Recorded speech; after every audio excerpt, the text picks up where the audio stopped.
Hi, welcome to the studio.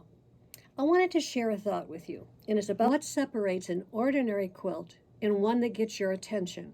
It's not the expensive fabric, it's not the perfect stitching, although those are important. It's the composition. This is something that not very many artists or quilters hear about. Composition is not something that you can master simply by talking about it, watching a video about it, reading about it, or even memorizing the rules. You have to feel it.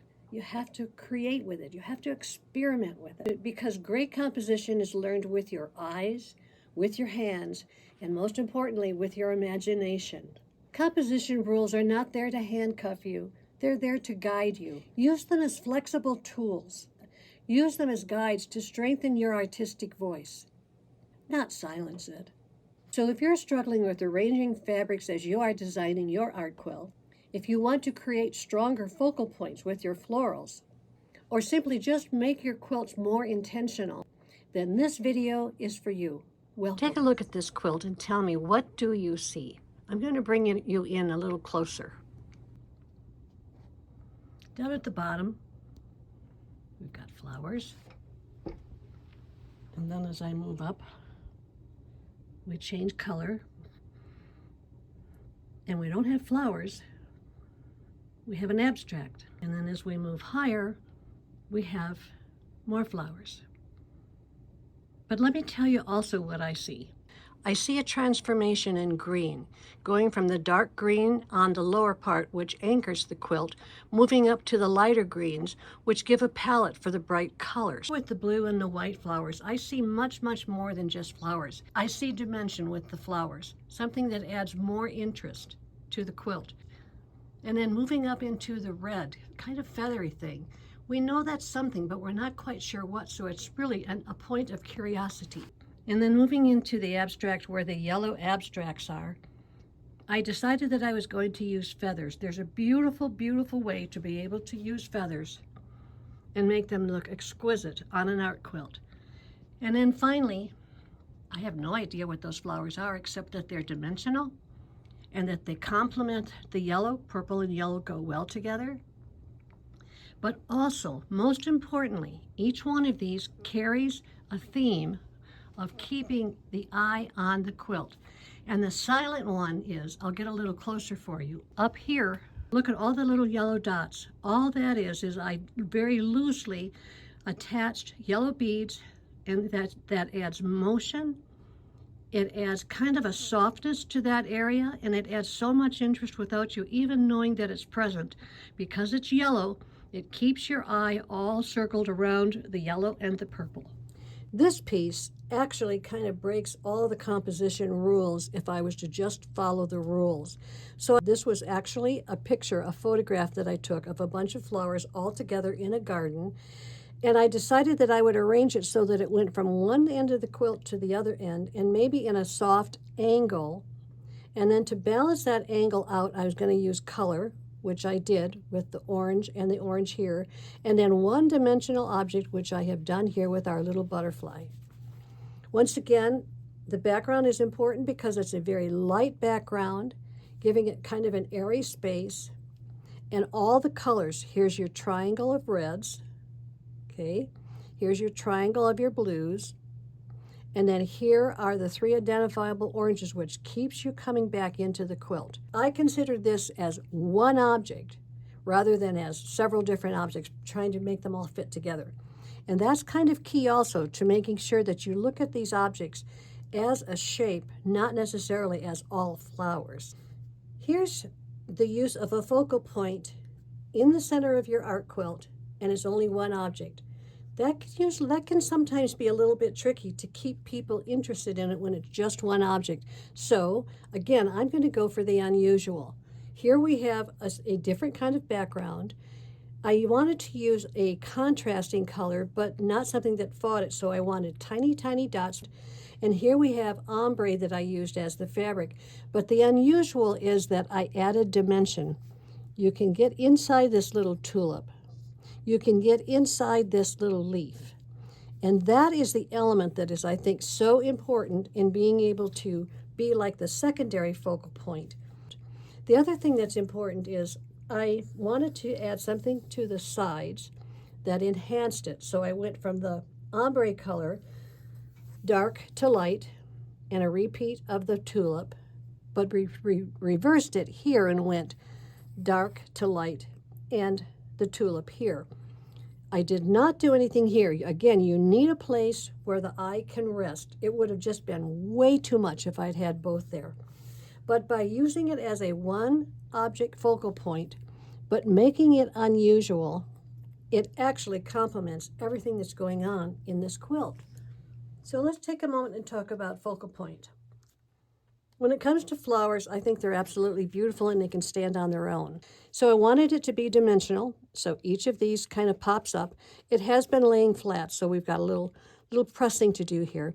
But the object that I'm trying to express here is that this is one object, focal pointed, in the quilt.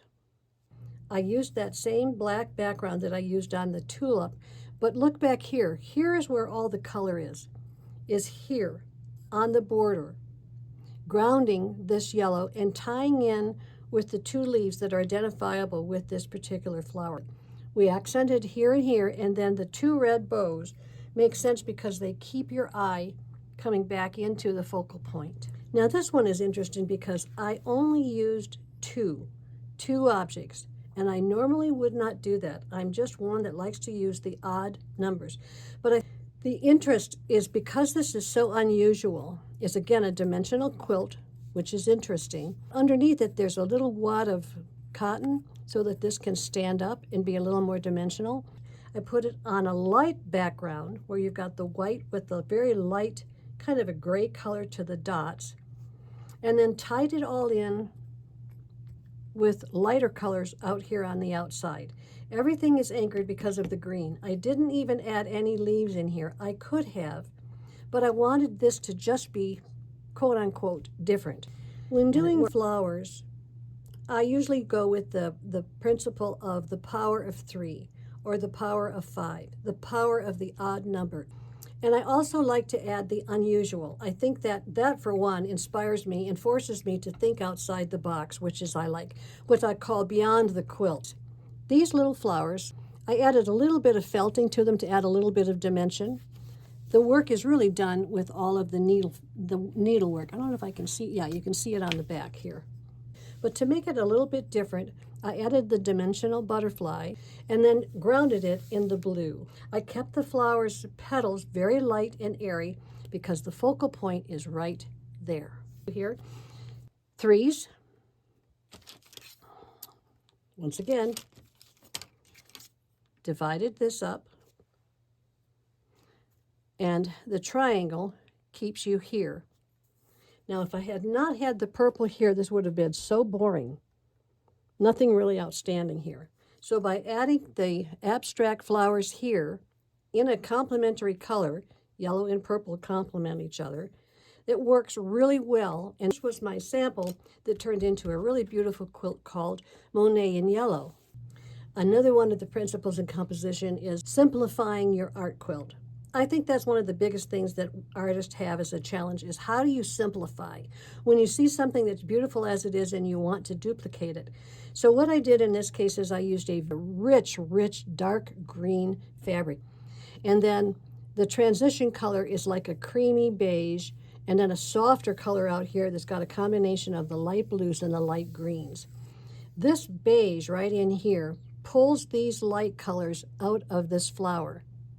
And then I wanted to add dimension, so I stuck these little stamens right in here to add just, again, a pump of surprise. Then I just let it rest.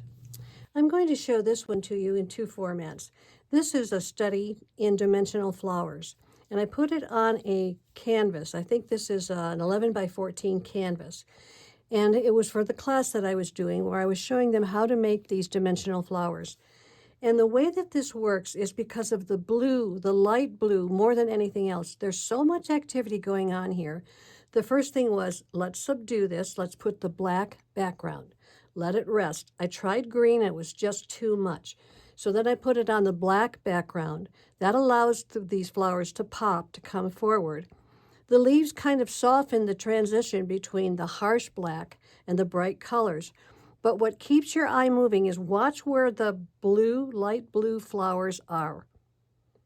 They keep motion going, and then the three purples here kind of in the center work to keep you interested in what is going on here. Now the second time that I did this for the class, I did it this way. I spread the flowers out a little more. I used the technique of, again, putting the quilt on top of a quilt, so this is free form. I reduced the number of leaves that we have because I've got plenty of green out here, and let the flowers keep you going where you are going. Now the light blue do kind of guide you around, but not as much as they did on the first one. So this has more resting space around it. They both work just great. With the Jonquil quilt, it was really interesting because I wanted to have a background. I was challenged with using just one color of the background, but hoping I could make an ombre work. So this ombre is all one piece of fabric, and it went from the dark green into the lights. And then I used the contrasting orange of the jonquils and put it as the focal point, one object over here. Not three objects, it is one shape over here. And then I used this element down here, 1/3 of the entire lower part of the quilt, to add more interest. So by coming down here and adding more of the flowers, it shows that there's some kind of ground activity going on here, and it starts to balance this out a little bit more. If you look at the shape here, this is all one shape. Here's your resting place on the quilt. This is where it's very quiet and very peaceful. And then I added this dimension here, this triangle, bringing in a little bit of the story here with this particular butterfly. He has a little bit of dimension, and even though I don't think you can see this, maybe you can, up here are these tiny little gold beads. Even though this is a resting place, it also adds some activity, very light, very gentle, and that was kind of the theme that I had with this one. Using the points of composition that work for me and that you will see repeated quite often in my art quilts, and I like the success that I had. I use composition as my sidekick. It is the backbone of making any quilt, any size, of any theme, work well. Composition is really the one that makes things work. I'd like to leave you with this thought. Don't let your art be distracted by rules and principles, yet always stay close to your feelings as you create. You know what makes you original. Follow your own instincts regardless of what any system seems to dictate. I hope you liked this video because I really enjoyed making it for you, and I look forward to creating more for you. If you will please subscribe, it would help immensely. That keeps our channel running. It keeps it front and center for everyone that is interested. By subscribing, you are supporting the continuation of learning more about dimensional fiber art. Thank you again.